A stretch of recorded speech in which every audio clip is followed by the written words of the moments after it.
पिछले जो 20 साल 25 साल पहले जो रास्ते थे गांव के जी। वो आज उससे भी बुरे हालात में, इस पे काम क्यों नहीं हो पाया? क्या आपने कभी ऐसी बैठक की है कि जिसमें आपने लोगों का अनुभव लिया हो, जी। उन लोगों का जिनके पास अनुभव है पिछले सालों का? नमस्कार, आइए, मैं हरीश और आप देख रहे हैं मेरे साथ HNM अनुभव। काफी वक्त से मैं सोच रहा था अपने इस चैनल पर वीडियोस डालूं, एक नया अनुभव डालूं आपके लिए। तो आजकल मैं आ रखा हूं उत्तराखंड और मुझे लगा क्यों ना ऐसी जगह से मैं इस चैनल की शुरुआत करूं, क्योंकि यहाँ पर मुझे जरूरत लगी। यहाँ पर बहुत लोग बहुत अच्छी मेहनत करते हैं और ये सोचकर गिव अप कर देते हैं, छोड़ देते हैं उस चीज को कि कोई दिखाने वाला नहीं होता है, और जब कोई दिखाएगा नहीं तो साथ मिलना बहुत ज्यादा मुश्किल होता है। तो मुझे लगा मुझे HNM अनुभव चैनल की शुरुआत इसी जगह से करनी चाहिए। तो आज इस अनुभव में मेरे साथ हैं हमारे गांव के मुखिया प्रधान, उनसे उनका अनुभव लेना चाहेंगे। नमस्कार प्रधान जी। नमस्कार। कैसे हैं आप? बहुत सालों बाद प्रधान जी से मिलना हुआ। सब बढ़िया है, आप सुनाओ। मुझे लगता है प्रधान जी बहुत ग्राउंडेड बंदे हैं, काफी अच्छा काम कर रहे हैं कुछ सालों से। सबसे पहले मैं जानना चाहूंगा कि प्रधान जी, एक देश का जिस तरह से प्रधानमंत्री होता है उसी तरह से एक गांव का जो मुखिया प्रधान होता है वो एक प्रधानमंत्री की तरह होता है। तो आपसे पहले जानना चाहूंगा आपके जीवन के बारे में, कैसे आप ग्राउंडेड बंदे एक गांव का मुखिया प्रधान जी बन पाए? जी, ऐसा है कि हम गांव में सबके साथ अच्छी मुलाकात और सबके साथ अच्छा व्यवहार करते हैं। इसके वजह से सब जनता ने हमें चुने हैं। मैं आपसे ये कहना चाहूँगा कि आप जब आपने सोचा था कि मैं मुखिया बनूंगा गांव का, तो आपने क्या सोचा था कि मैं ये सारी चीज़ें करूंगा, या मैं अगर मुखिया बना तो वो काम कर लूंगा? जैसे बहुत सारे विचार होते हैं हमारे मन में। आपके मन में क्या विचार था उस टाइम? मेरे मन में ये विचार था कि मैं हर गांव में या हर परिवार को शौचालय दिलाऊं, या कुछ जो गरीब आदमी है उनकी मदद कर पाऊंगा। फिर उसके बाद जो है अभी 2 साल जो कोरोना काल लगा तो हम खुद बैठे रहे, उसके उपरांत हमने कुछ कर नहीं पाए हैं। अब जो करना था, और हमारे अधिकारी लोग भी वैसे बैठे हुए, ब्लॉक भी ऐसे बंद पड़ा हुआ था, तो कोई काम नहीं कर पाए हम। और अभी भी हम सोच रहे हैं कि अभी हमारे पास 6 महीने हैं, तो 6 महीने में हम 2 साल का औसत निकाल सकते हैं। कोशिश आपकी ये रहेगी कि आप 6 महीने में बहुत अच्छा काम करें जी, पिछले 4 सालों के नाते। जी प्रधान जी, मैं आपसे एक बात और पूछना चाहूँगा। मैं जब क्षेत्र में जाता हूँ कहीं पर, तो कुछ लोग कहते हैं कि आपका गांव बाकी गांवों से पीछे, तो इसमें क्या लगता है आपको कि क्या वजह है कि हमारा गांव बाकी गांवों से पीछे? ये वजह ये है कि जो हमारे गांव के भाई लोग हो गए या सभी जो भी जनता है, और क्योंकि वो लोग साथ नहीं देते तो इसलिए हर गांव पीछे रहता है जी। अगर एक साथ जुड़ के सब लोग रहें तो हम बहुत आगे जा सकते हैं जी। और ये है कि गांव आगे तब जाता है जब एक दूसरे की मदद करे जी। अब जब हमारे यहाँ एक दूसरे की मदद नहीं कर पाते हैं कोई, तो गांव अपने आप पीछे रह गया जी। बस मेरा कहना यही है। जी प्रधान जी, मेरा कहना ये है कि अगर मैं ये समझता हूँ कि आपकी जगह मैं भी कल इस पद पे आऊँ, तो मुझे इस पद का कुछ अनुभव नहीं है जी। तो मुझे लगता है जिनके पास ये अनुभव है गांव के लोगों में, उनके साथ हमें बैठना चाहिए जी। और प्लान करना चाहिए कि किस तरह से हम गांव में विकास कर सकते हैं जी। और किस तरह से जो उन लोगों ने गलती भी की है, जो पिछले लोगों ने गलती की है, वो गलती हम कैसे ना दोहराएं। क्या आपने कभी ऐसी बैठक की है कि जिसमें आपने लोगों का अनुभव लिया हो, उन लोगों का जिनके पास अनुभव है पिछले सालों का? जी, तो हमने कई बार मीटिंग भी कर पाए हैं, और जो हमसे सीनियर हो, मतलब जो जानकार आदमी है, हम उनसे भी मुलाकात करें।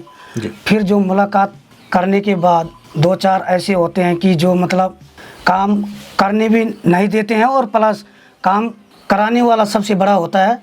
और वैसे हमारे यहाँ जो काम करने वाले थोड़ा बहुत कमी है, और जो लेडीज़ लोग कर पाते हैं, हम उन्हीं के साथ जो है काम करवाते हैं और अच्छा काम करते हैं।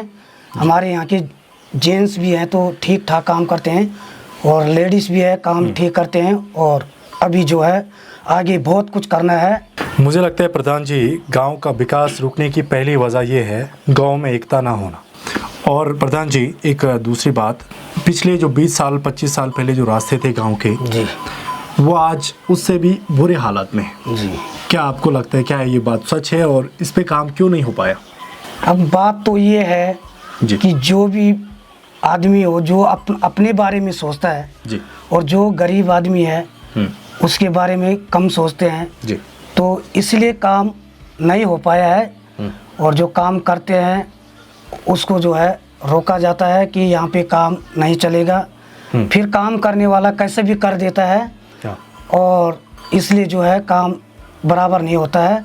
अब आप पिछले 6 महीनों में किस तरह से जो रास्ते हैं आपके टूटे फूटे हैं या सही नहीं हैं, पिछले सालों से जिन रास्तों का काम नहीं हो पाया है, कैसे आप 6 महीनों में कैसा आप उन पे काम कर पाएंगे? कि मुझे आशा है कि मेरा जो है प्लान में जो है ये जो नाम रखे हैं रास्तों का, उसका जो है मैं स्वीकृति करा के लाऊंगा, क्योंकि प्लान में मेरा जो है उसका नाम रखा हुआ है, जनता का चुना हुआ काम है वो। और उसको जो मैं है जल्दी से जल्दी मई जून तक दोनों रास्ता क्लियर करके दूंगा, ये मेरा कहना है।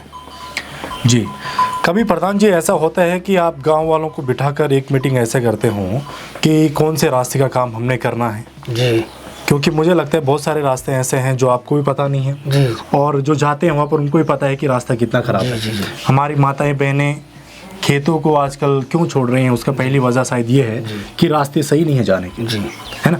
तो कभी आपने ऐसा प्लान किया है कि सब लोग बैठकर जी, अपना अपना सुझाव रखें कि कौन सा रास्ते का काम कब होना है और कहाँ पर होना है? क्या ये ऐसी मीटिंग आपने कभी रखी है? हाँ, ये मीटिंग तो रखी हुई थी और ये मीटिंग हो भी गई। एक बार 2-3 बार हुई थी मीटिंग। तो जो हमारे प्लान में चल रखे हैं वो काम जो है हमने स्वीकृत करके ला दी। और जो यहाँ बोले सब गांव वालों ने बोला कि लाइट खराब है, ये लाइटें जो है दोबारा रिपेयर किया जाए, तो मैंने इसका भी प्रस्ताव बना के दिया है। और इस ये लाइट जितनी भी खराब है 20, 25, 30 लाइट जो भी है इसको मैं रिपेयर करके दूंगा। और मैं आशा करता हूँ कि 10-15 लाइटें और नहीं आएगी। 15 लाइटें मैंने और लगाई और जो 30 लाइट पहले आई वो भी लगा दी। जो भी खराब है उसको सब मैं रिपेयर करके दूंगा। रास्ते जो है खराब हो रखे हैं उसको भी रिपेयर करके दूंगा। और जो गोले हैं खेतों की वो पूरे जो है टस्ट नष्ट हो रखे थे, वो भी सारे के सारे गोल सब नए बन गई है। हाँ। और अब मैं आशा करता हूँ कि 2 रास्ते ऐसे हैं कि जो मेरे अभी भी नज़रों में है और उसका काम जरूर कराऊंगा। आपके नज़रों में कौन से वो 2 रास्ते हैं जो आपको जल्द से जल्द सही करवाने हैं? मेरे नज़रों में एक रास्ता तो ये है, एक तो है शांति सेमवाल के मकान से है और एक जो है वहाँ गांव की तरफ है। प्रधान जी, मुझे लगता है गांव का विकास सबसे पहले रास्तों से होता है जी, और मुझे उम्मीद है कि आने वाले समय में आप एक मेन रास्ते की बात नहीं कर रहा हूँ मैं, आप जितने भी रास्ते हमारे खेतों तक जाते हैं उन पे आप काम करें। क्योंकि 20-25 साल पहले जो रास्ते भले मिट्टी के होते थे उस टाइम पे, लेकिन रास्ते चौड़े होते थे, चौड़े होते, पथरीले नहीं होते थे। लेकिन अब मैं देख रहा हूँ यहाँ से गांव जाने तक रास्ता कहूँ या गांव से खेत जाने तक के रास्ते बहुत ही ज़्यादा गड्ढे कहूँ या टूटे फूटे हुए हैं। तो मैं उम्मीद करता हूँ आपसे कि आपसे और गांव वालों से कि मिलकर इन सब चीज़ों पे काम करें। जी, हमेशा मैं एक चीज़ कहता हूँ, गांव को अपना घर समझे और एक परिवार की तरह काम करें। तो शुक्रिया प्रधान जी, वेरी गुड, हमारे साथ कुछ देर बात करने के लिए। जी, और उम्मीद है कि आगे आप बहुत अच्छा काम करेंगे। शुक्रिया।